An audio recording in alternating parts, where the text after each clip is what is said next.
तर पहिले आपल्या सिलेबस मध्ये हा पेपर का आला हे तुम्ही जाणून घ्या.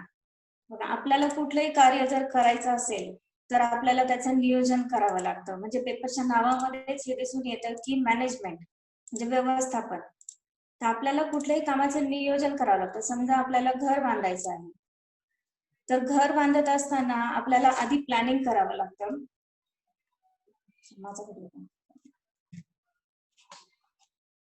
आपल्याला आधी त्याचा आराखडा तयार करावा लागतो. आपल्याला जागा शोधावी लागते की आपल्याला कुठे बांधायचं आहे, आपल्याकडे कोणकोणते साहित्य उपलब्ध आहे, आपल्याला काय काय आणावं लागेल, वाळू, विटा, लोखंड या सर्व साहित्याचं आपल्याला त्यात जमा करावं लागेल. त्यानंतर आपण बांधकाम व्यवस्थितरित्या करू शकतो.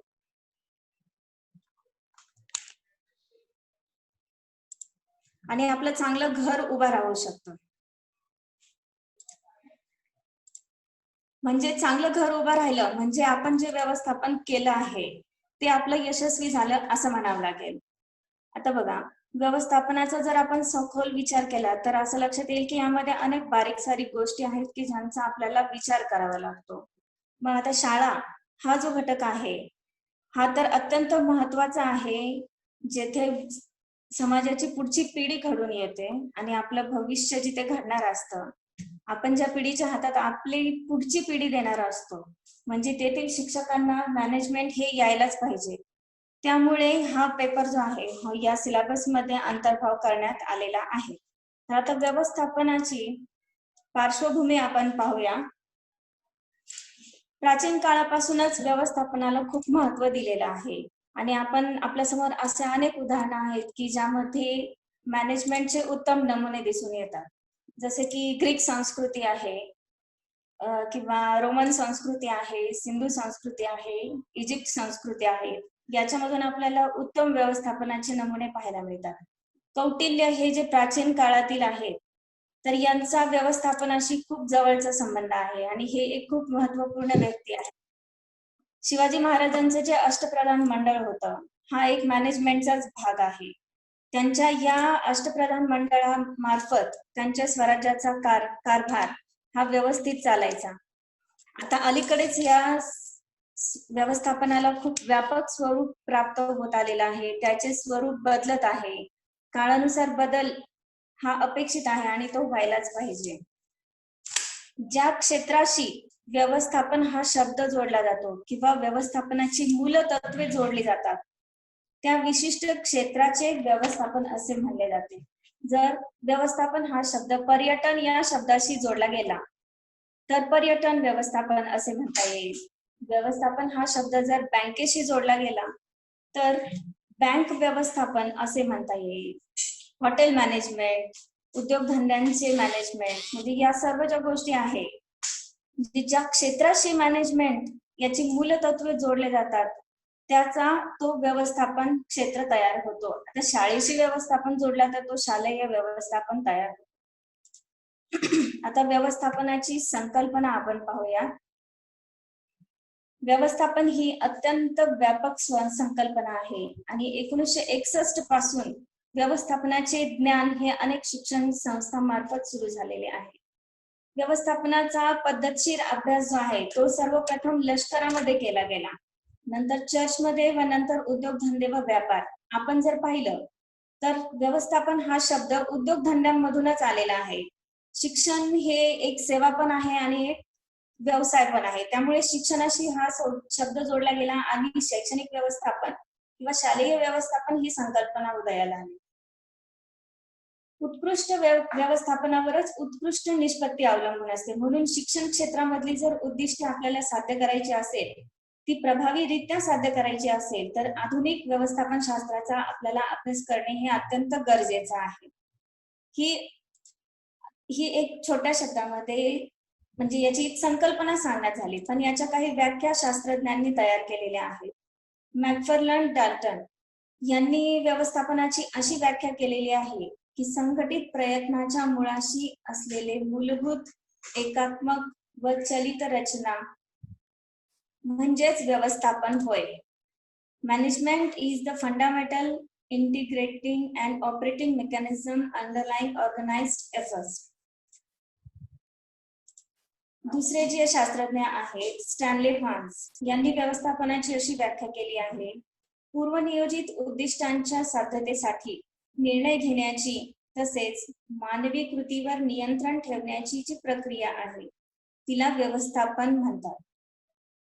Management is simply the process of decision making and control over the action of human beings for the express purpose of attaining predetermined goals. या ज्या व्याख्या आहेत या सर्व व्याख्यांचा अर्थ एकाच उदाहरणामार्फत तुम्हाला स्पष्ट होईल, परंतु या व्याख्यांच्या भाषा किंवा शब्दरचना ही वेगवेगळी आहे.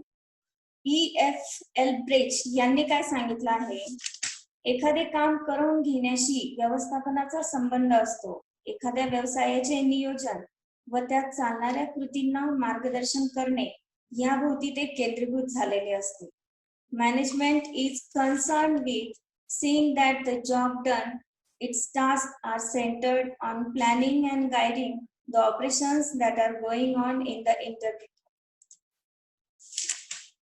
वॉटरसन व प्लावमन हे म्हणतात की व्यवस्थापन हे असे तंत्र आहे की ज्याच्या सहाय्याने विशिष्ट व्यक्ती समूहाचे हेतू निश्चित केले जातात, त्याचे स्पष्टीकरण केले जाते आणि ते साध्य करून घेण्यासाठी प्रयत्न केले जातात.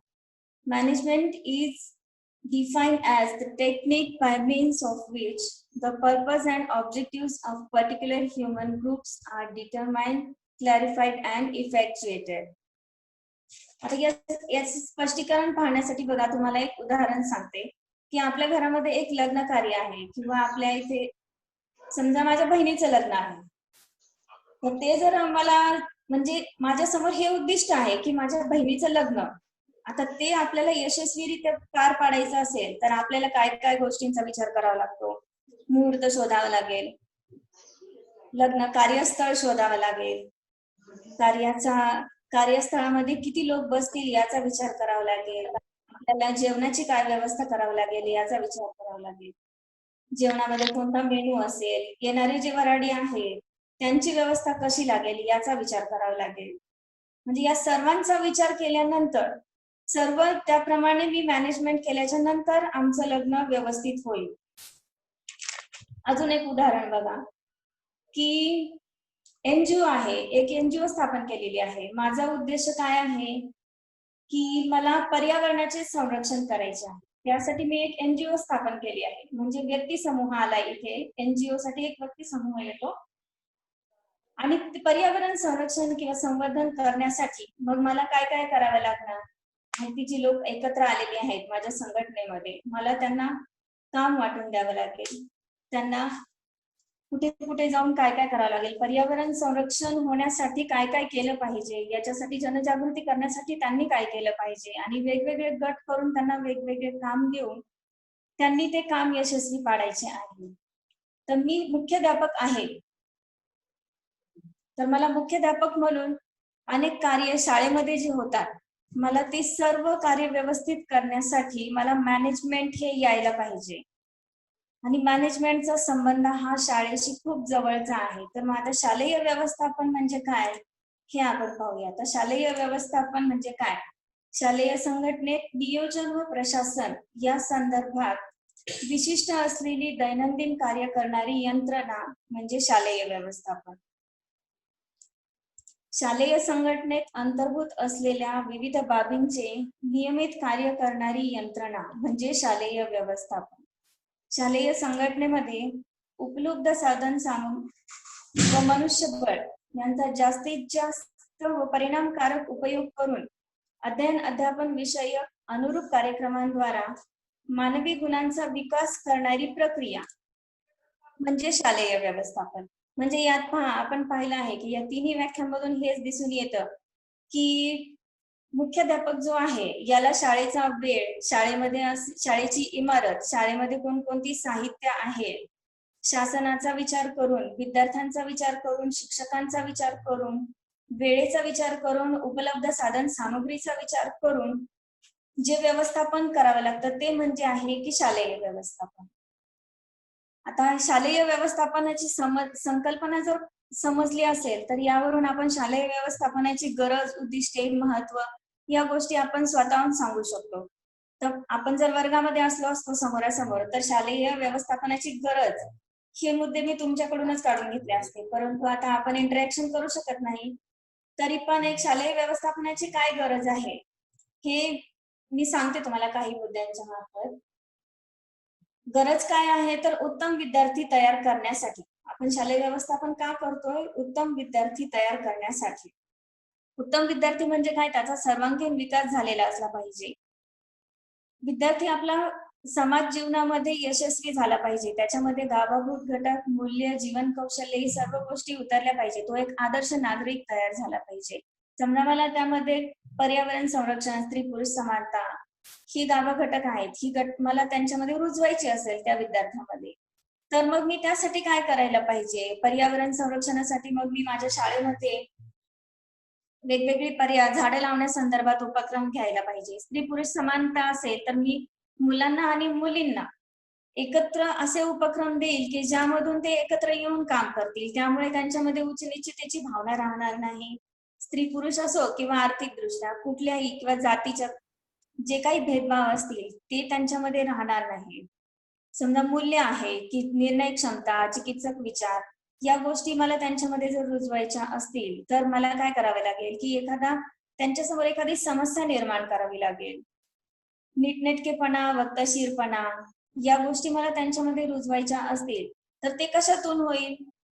व्यवस्थापनाचा वेळापत्रक हा जो भाग आहे, याच्यामधून या गोष्टी मुलांमध्ये रुजतात. सांस्कृतिक कार्यक्रम जे आपण घेतो वेगवेगळे, सहलींचे आयोजन करतो.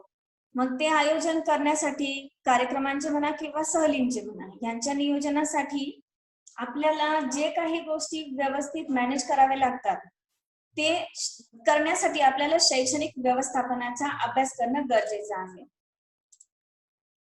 नीतिमूल्यांची जोपासना करणारा विद्यार्थी तयार करण्यासाठी शैक्षणिक व्यवस्थापनाच्या अभ्यासाची गरज आहे. शैक्षणिक नियमावली समजून घेण्यासाठी शिक्षण क्षेत्रातले ज्या काही नियमावली आहेत, समजा वेळेसंदर्भात असतील किंवा इतर काही असतील, शासनाची वेगवेगळी पत्र येत असतात, वेगवेगळे अपडेट माहिती येत असते, त्यानुसार शाळांमध्ये हवा तो बदल करून त्याचं नियोजन करून त्याचं इम्प्लिमेंट करण्यासाठी शालेय व्यवस्थापनाचा अभ्यास करणे गरजेचं आहे आणि व्यवस्थापन करणेही गरजेचं आहे. अध्ययन अध्यापन प्रक्रिया यशस्वीरित्या अंमलात आणण्यासाठी शैक्षणिक व्यवस्थापनाची गरज आहे. फक्त शाळेमध्ये गेलो आणि आलो म्हणजे आपण शिकलो असं नाही. तर वेगवेगळे विषय असतात, वेगवेगळे शिक्षक असतात, वेगवेगळ्या प्रकारचे विद्यार्थी असतात. त्यांच्या ज्ञानाचा स्तर वेगवेगळा असतो. यानुसार आपल्याला आणि विषयानुसार आपण जे काही वेळापत्रक तयार करतो, त्यानुसार विद्यार्थ्यांना आपण ज्ञान देतो. म्हणजे अंमलबजावणी जी आहे ती आपण वेळापत्रकानुसार करतो. तर मग वेळापत्रक जे करतो आपण, तो म्हणजे एक व्यवस्थापनाचा भाग आहे. कोणता विषय कोणत्या शिक्षकाने शिकवायचा, कोणत्या वेळी शिकवायचा, या सर्व गोष्टींचा विचार आपण त्यामध्ये करतो. शैक्षणिक उद्दिष्टे साध्य करण्यासाठी आपण कुठलंही काम करतोय म्हणजे आपण एक आधी उद्दिष्ट सेट केलेलं असतं. त्या उद्दिष्टानुसार आपण काहीतरी पुढच्या कृती करत असतो. आपण जी शाळा आपण स्थापन केलेली आहे त्याचं आपलं काय उद्दिष्ट आहे की आपल्या हाताने चांगले विद्यार्थी घडावे किंवा शाळेचे जे कामकाज आहे ते व्यवस्थित चालावं आणि शाळेने पण आणि विद्यार्थ्यांनी पण प्रगती करावी आणि त्याचबरोबर राष्ट्राने प्रगती करावी. त्यामुळे ही अशी जी शैक्षणिक उद्दिष्टे असतात, ती उद्दिष्टे साध्य करण्यासाठी आपल्याला शैक्षणिक व्यवस्थापनाची गरज असते. आधुनिक काळानुसार शाळांसमोर येणाऱ्या आव्हानांना यशस्वीरित्या तोंड देऊन शाळा उभी करून योग्य ती उपाययोजना करून उद्दिष्टाप्रत पोहोचण्यासाठी शालेय व्यवस्थापनाची गरज आहे. याचं एक लेटेस्ट उदाहरण आता तुमच्या समोरच आहे की कोरोना ही जी समस्या आपल्या समोर आलेली आहे, आपण त्याचा विचार करून आता इतक्या दिवसांमध्ये शाळा बंद आहे, कॉलेजेस बंद आहेत, पण तरीही शाळेचा व्यवहार सुरू आहे. विद्यार्थ्यांची ज्ञानदानाची किंवा ज्ञान घेण्याची प्रक्रिया ही सुरू आहे. मग आपण कसा बदल केलेला आहे याच्यामध्ये? आपण आता ऑनलाईन लेक्चर्स घेतो. शाळांमध्ये जे मुलं शिकतात तर त्यांच्यासाठी आता टीव्हीवरती वेगवेगळे प्रोग्राम्स त्यांच्यासाठी अरेंज केलेले आहेत. म्हणजे काय आहे की आधुनिक काळानुसार म्हणजे या काळानुसार ज्या काही समस्या आपल्या समोर येत आहेत, आपण त्यांचं निराकरण करतो आणि त्यांना त्यांच्यावरती उपाययोजना शोधून आपण त्यांची व्यवस्थितरित्या अंमलबजावणी करतो. राष्ट्रीय विकास घडवून आणण्यासाठी शैक्षणिक व्यवस्थापनाची गरज आहे. सर्व गोष्टींचा विचार केला असता विद्यार्थ्यांचा विकास म्हणजे शाळेचा विकास म्हणजे स्वतःच्या फॅमिलीचा विकास, समाजाचा विकास आणि पर्यायाने काय राष्ट्राचा विकास. शालेय जीवनासाठी आवश्यक असलेल्या उत्कृष्ट नियोजनाची माहिती शिक्षक, मुख्याध्यापक यांना व्हावी यासाठी शाळेमध्ये शिक्षक आणि मुख्याध्यापक यांना ज्या काही गोष्टी आहेत तर नियोजनासंदर्भात बघा, समजा एखादी नवीन गोष्ट आलेली आहे तर आपण तिचं बघा वर्कशॉप भरले जाते किंवा शिक्षकांना ट्रेनिंग दिलं जातं. तर मग अशा ज्या नवीन गोष्टी येतात त्यांचा जेव्हा अंतर्भाव होतो त्यांना त्यावेळेस त्यांची माहिती व्हावी यासाठी शैक्षणिक व्यवस्थापनाची गरज आहे. शिक्षण व्यवसायाचा विकास व प्रगती करण्यासाठी आपण म्हणतो की शिक्षण ही एक सेवा आहे, परंतु शिक्षण एक व्यवसाय सुद्धा आहे. मग या व्यवसायाचा विकास होण्यासाठी आणि प्रगती करण्यासाठी शैक्षणिक व्यवस्थापनाची गरज आहे. शिक्षणात मोठ्या प्रमाणात भांडवल गुंतवणूक होते. त्या प्रमाणात शिक्षणाची गुणवत्ता व दर्जा वाढविण्यासाठी कार्यक्षम शैक्षणिक व्यवस्थापनाची गरज असते. प्रत्येक व्यवसाय जो आपण सुरू करतो त्याच्यामध्ये आपण सुरुवातीला काहीतरी भांडवल गुंतवलेलं असतं. मग त्या भांडवलाच्या तुलनेमध्ये आपल्याला त्याचे जे काय फायदा मिळणार असतो तो त्याच्यात जास्त प्रमाणात मिळाला पाहिजे, कमी वेळेमध्ये अधिक फायदा झाला पाहिजे, अधिक गुणवत्ता मिळाली पाहिजे. मग शिक्षणाच्या क्षेत्रात पण तसंच आहे की आपण शिक्षण क्षेत्रामध्ये आधी काहीतरी भांडवल गुंतवलेलं असतं. मग त्या भांडवलीच्या तुलनामध्ये आपल्याला त्याचा जास्त प्रमाणामध्ये मोबदला मिळाला पाहिजे आणि शिक्षणाची गुणवत्ता पण सुधारली पाहिजे. यासाठी शैक्षणिक व्यवस्थापनाची गरज आहे.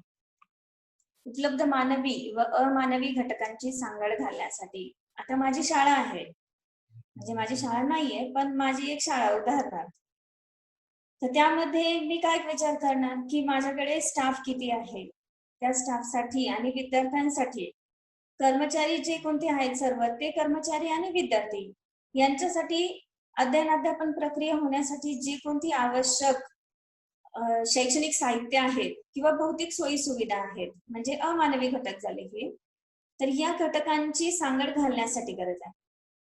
म्हणजे माझ्याकडे जर विद्यार्थी संख्या खूप आहे पण माझ्याकडे वर्गखोल्यांची संख्या खूप कमी आहे तर मग मी त्यांना बसवणार कसं? मग त्यांना ज्ञान देण्याची प्रक्रिया जी आहे हे जे उद्दिष्ट आहे माझं ते यशस्वी होणार नाही. त्यामुळे मग मानवी घटक अमानवी घटक यांची व्यवस्थित सांगड घालता यावी यासाठी शैक्षणिक व्यवस्थापन आहे. म्हणजे मग मी काय करणार, जो घटक कमी जास्त आहे त्यांची ऍडजस्टमेंट करणार, विद्यार्थी जास्त आहेत आणि शिक्षक कमी आहे किंवा वर्ग कमी आहे तर मग मी वेळ बदलून त्यांची अरेंजमेंट करेल. टप्प्याटप्प्यामध्ये विद्यार्थ्यांना शिक्षण देण्याची प्रक्रिया होईल. शिक्षण व्यवसायात परिसर, कुशल व तज्ञ शिक्षक, शिक्षकेतर कर्मचारी, आधुनिक अध्यापन तंत्रे व साधने, गरजेनुसार आवश्यक शिक्षण याचा विचार करण्यासाठी शैक्षणिक व्यवस्थापन आवश्यक आहे. आता गरजेनुसार आवश्यक शिक्षण म्हणजे पहा, आता सध्याचं म्हणजे कोरोनाचं एक आहे, ही आपली एक गरज आहे की आपण ऑनलाईन शिक्षण घेतोय. परिसर, चांगला परिसर असावा, शांततेचा परिसर असावा, जिथे खूप सारी गडबड नसावी, ट्रॅफिकच्या तिथे असू नये जेणेकरून शिक्षणामध्ये डिस्टर्ब होईल मुलांना.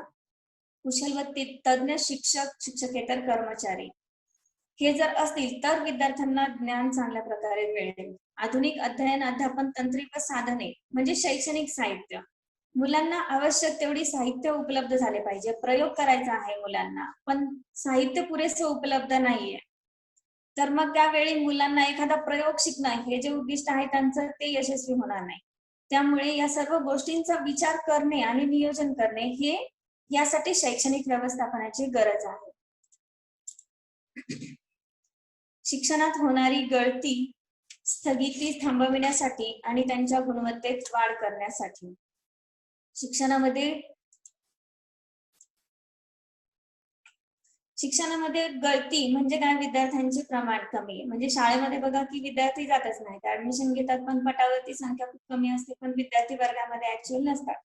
मग असे का होते याचं कारण जाणून घ्यायचं आणि मग त्यावरती उपाययोजना करून विद्यार्थ्यांशी आंतरक्रिया करून त्यांच्या पालकांशी आंतरक्रिया करून त्यांचे प्रमाण वाढवणे, म्हणजे विद्यार्थी संख्येमध्ये वाढ करून त्यांच्या गुणवत्तेमध्ये वाढ व्हावी यासाठी शैक्षणिक व्यवस्थापनाची गरज आहे. शैक्षणिक व्यवस्थापन व प्रशासनाच्या अभ्यासाने व्यवस्थापनाची भूमिका कळू शकते व त्यामुळे व्यवस्थापन व इतर कर्मचारी यांच्यातील संघर्ष टळू शकतो. म्हणजे स्टाफला जर आपण व्यवस्थित सोयी सुविधा पुरवल्या नाही आणि त्यांच्यावरती फक्त कामाचा लोड देत राहिलो आणि विद्यार्थी संख्या खूप सारी आहेत, विषय खूप आहेत, त्यांना ऍक्टिव्हिटीज खूप आहेत, तर त्यामुळे विद्यार्थ्यांचा ताण वाढत जातो. म्हणजे या सर्व गोष्टींचा बॅलन्स करून विद्यार्थ्यांमध्ये, कर्मचाऱ्यांमध्ये आणि शाळेच्या व्यवस्थापनामध्ये म्हणजे कुठलाही संघर्ष होऊ नये यासाठी मला उपाययोजना कराव्या लागतील. त्यामुळे शैक्षणिक व्यवस्थापनाचा अभ्यास करणे गरजेचे आहे. शैक्षणिक व्यवस्थापनाच्या अभ्यासाने शिक्षण व्यवस्थेची कायद्याच्या दृष्टीने काय बैठक आहे याची माहिती होते. आताच बघा लेटेस्ट मध्ये झालेला आहे की नवीन शैक्षणिक आराखडा आलाय, त्यानुसार काय पकड आहे शिक्षण व्यवस्थेची याची माहिती करून त्यानुसार शाळेमध्ये बदल करून घेण्यासाठी शैक्षणिक व्यवस्थापनाची अभ्यासाची गरज आहे. आजचा शिक्षक हा उद्याचा वरच्या स्तरावरील व्यवस्थापक असतो, तेव्हा या विषयक तयारी व्यावसायिक दृष्ट्या फायद्याची होऊ शकते. कुठलीही गोष्ट समजा मला आधी शिकवायचं आहे, तेव्हा मी शिकवण्यासाठी आधी शिकते, मी आधी खूप तयारी करते, वेगवेगळी पुस्तकं वाचते, त्यानंतर मी तुम्हाला शिकवते. म्हणजे काय, मी आज तयारी करते तर तुम्हाला उद्या शिकवते. म्हणजे आजचा जो शिक्षक आहे तो या सर्व गोष्टी हँडल करतो, म्हणजे विद्यार्थ्यांना शिकवतो, सांस्कृतिक कार्यक्रम घेतो, उपलब्ध साहित्य कोणते आहेत त्याच्या हिशोबाने तो व्यवस्था करतो, त्याच्या हिशोबाने वेगवेगळे कार्यक्रम घेतो, याचा विचार करून तो नियोजन करतो आणि त्या म्हणजे तो एक छोट्या स्तरावर नियोजन करतो. तो शिक्षक या स्तरावर असताना तो व्यवस्थापन करतो आणि यानंतर तो पुढे चालून त्याची ज्यावेळेस पदोन्नती होते त्यावेळेस त्याला फक्त छोटा स्तरच नाही तर मोठ्या स्तरावरती व्यवस्थापन करावं लागतं. म्हणजे जिथे एक शिक्षक आहे तो एक वर्ग सांभाळतो किंवा एक किंवा दोन विषय सांभाळतो, तर तो शाळेमध्ये मोठ्या पदावरती गेल्यावरती शिक्षक झाल्यावरती पूर्ण शाळेचं व्यवस्थापन पाहतो. म्हणजे एका वर्गाच्या व्यवस्थापनापासून तर तो शाळेच्या व्यवस्थापनापर्यंत पोहोचतो. म्हणजे आजचा शिक्षक हा उद्याचा वरच्या स्तरावरील व्यवस्थापक आहे. शैक्षणिक व्यवस्थापनाच्या अभ्यासाने कोणतीही संस्था चालविण्यासाठी आवश्यक ज्ञान व कौशल्य यांची प्राप्ती होते.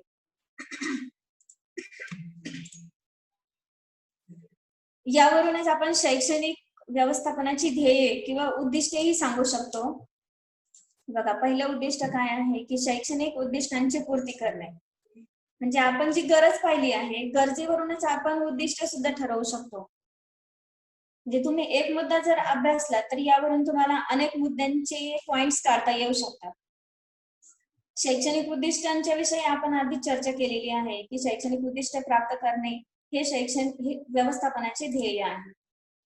शालेय उपक्रमांची निश्चिती करून त्यांचे नियोजन व अंमलबजावणी करणे. शाळेमध्ये वेगवेगळे सांस्कृतिक, शालेय व सहशालेय उपक्रम घेतले जातात, त्यांचे नियोजन करून त्यांची यशस्वीरित्या अंमलबजावणी करणे हे शैक्षणिक व्यवस्थापनाचे ध्येय आहे.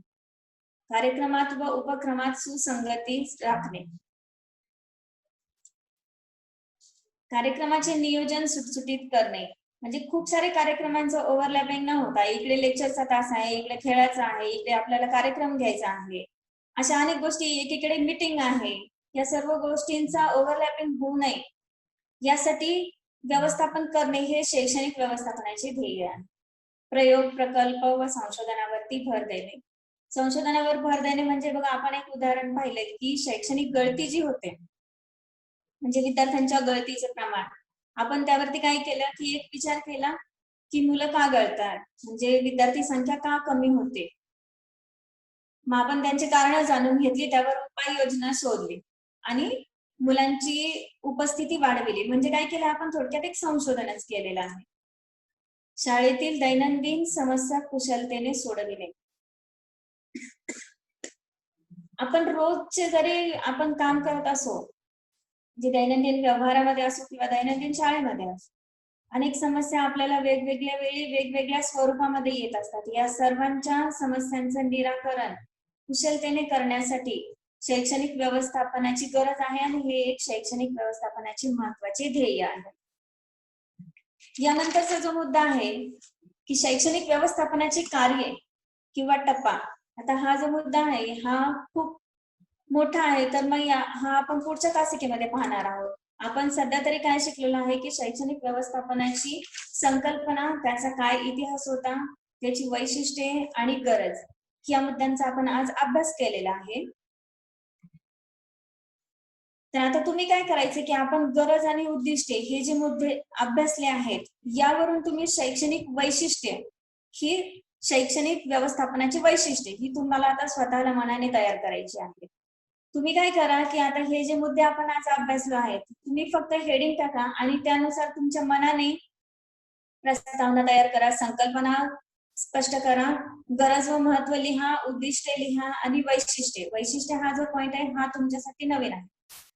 उद्दिष्टे आणि उद्दिष्ट आणि गरज यावरून तुम्ही शैक्षणिक व्यवस्थापनाची वैशिष्ट्ये सांगू शकता. आता तुम्हाला हा होमवर्क समजा, तुम्ही याचा अभ्यास करा आणि याचे पॉइंट्स तयार करा. आता आम्ही अशी व्यवस्था केलेली आहे सध्या की जे आम्ही शिकवणार आहे तुम्हाला ते थोडक्यात आणि फक्त पॉइंट्सच्या स्वरूपात मोजकं असं शिकवू, जेणेकरून तुम्हाला नोट्स पण तयार होतील आणि आपलं कार्य पण पूर्ण होईल.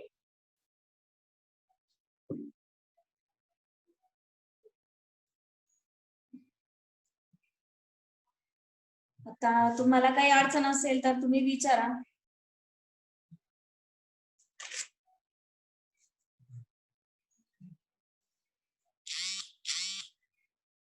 स्वतःला अनम्यूट करून घ्या आणि काही अडचण असेल तर तुम्ही विचारू शकता.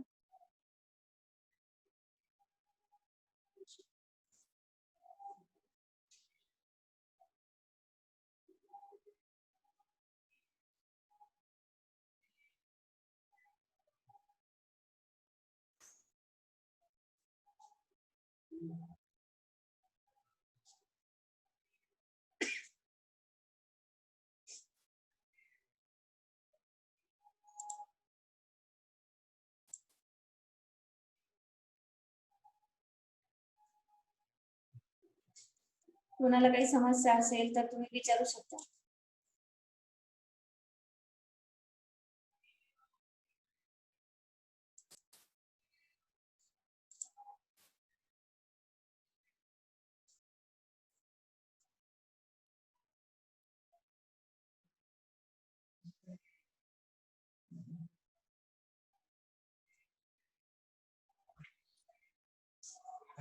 झालं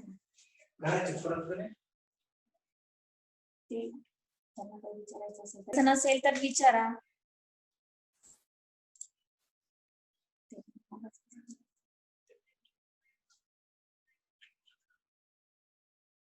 आहेत का सर्व मुलं, का फक्त ऑन करून इकडे तिकडे फिरतायत? आहेत मॅडम, काही प्रॉब्लेम नाहीये. Hello hello. हा मॅडम, नाही काही नाही अडचण, समजलं. Okay okay.